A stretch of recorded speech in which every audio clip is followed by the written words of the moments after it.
Okay, who is an executor? An executor can be an individual or it can be a trustee company. Okay, like us, we are a trustee company. It is strongly recommended that we are appointed as the main executor of your estate, as we are independent, and as a trustee company, we are not subject to mortality. Okay. In Malaysia, distribution of estate with a wasiat is as follows. First of all, as an executor of an estate, you have to settle all debts and funeral expenses.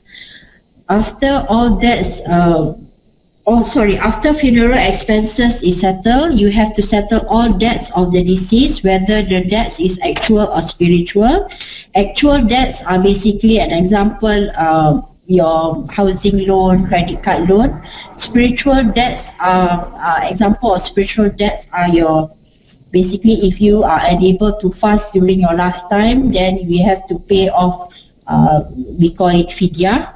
Or if you did not perform Hajj during your lifetime and there are basically surplus in your asset, then we will basically pay for unperformed Hajj.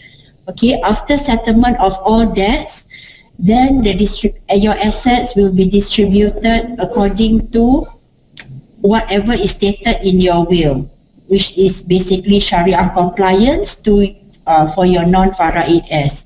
As stated earlier, you can will up to 1/3 of your asset to your non-faraid as. Okay.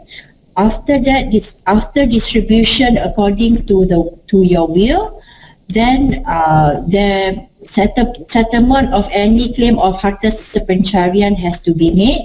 Then after settlement of harta sepencarian, only the balance of the asset is to be distributed in accordance to principles of faraid.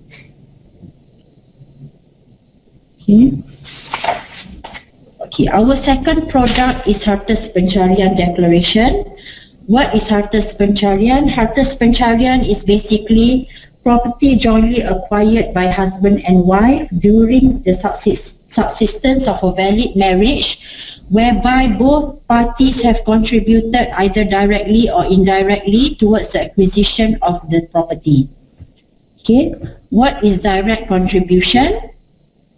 Okay, basically direct contribution is when both parties are working and both parties contributed to the purchase of the house. In this example, whereas an indirect contribution is whereby maybe while only the husband is working, but the wife is a housewife, but she takes care of the family. So that is by her taking care of the family, that is considered as an indirect contribution to the acquisition of the property.